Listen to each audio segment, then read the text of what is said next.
much. Brilliant. Thank you. So I'm Eunice Goes, and in 1997, where was I? I was finishing my MA.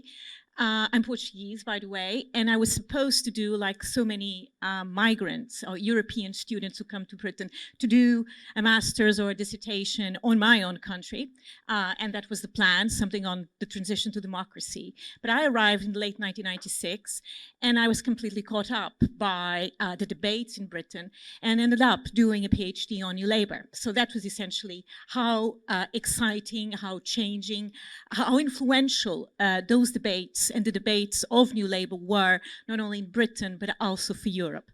And so that is perhaps one of the lessons that maybe the Labour Party and the Keir Starmer might take from New Labour.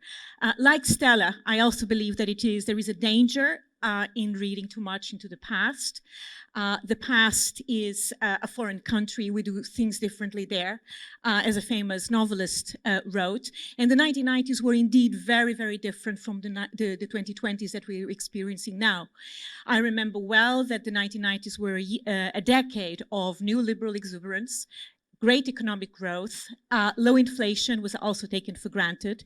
And now we are living a decade of decades of austerity, not only in Britain, but it was across Europe. Great economic uncertainty. Inflation is back, and Britain is expected to be in recession by the end of this year, according to the Bank of England. So very, very different times. And so looking for policy solutions in the past might not be the way forward for Labour. This being said, there are two things, and I think two important lessons that the Labour Party and the Keir Starmer can learn from New Labour. The first one has to do, and I think Stella mentioned this in very eloquent terms, much more eloquent than I can muster, I must say, but in 1997, the Labour Party had captured the zeitgeist. All the discussions were on welfare to work, social exclusion, constitutional reform, which is something that we haven't discussed very much today. Essentially, lots and lots of issues were part of the policy zeitgeist and the political zeitgeist.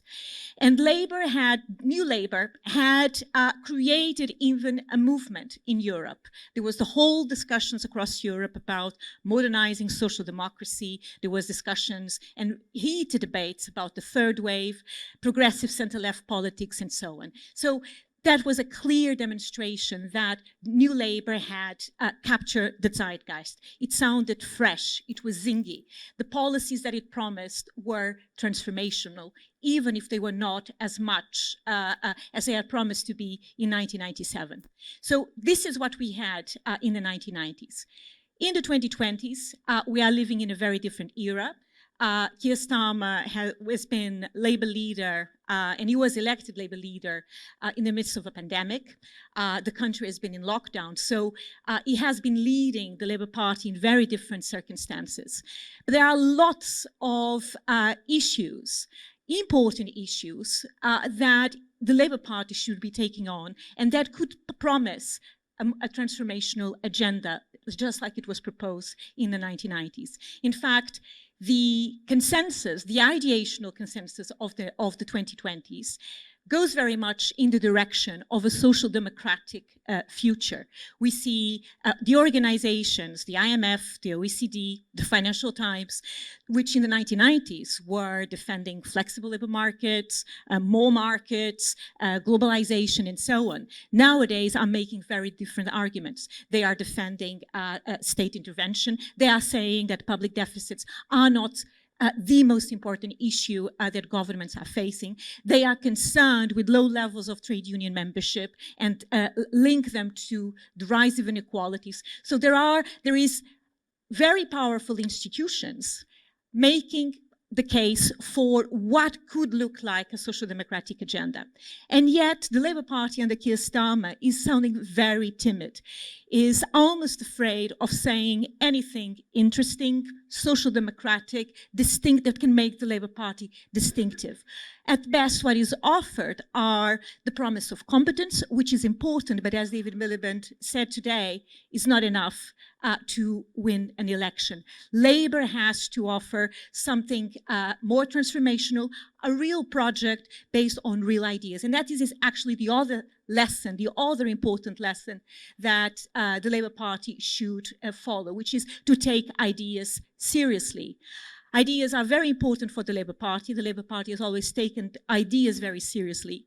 But ideas are also important because when the political program is based on ideas, they can transform the political conversation, the national conversation. It can create a buzz. I remember in the 1990s, the New Statesman every single week would have a long article, either by a guru or about a guru of New Labour, dissecting every other aspect of the Labour Party. The European press and the American press were following suit. There was a huge excitement, huge interest in what was going on. We look today, and who are the gurus of Keir Starmer? What is this big idea?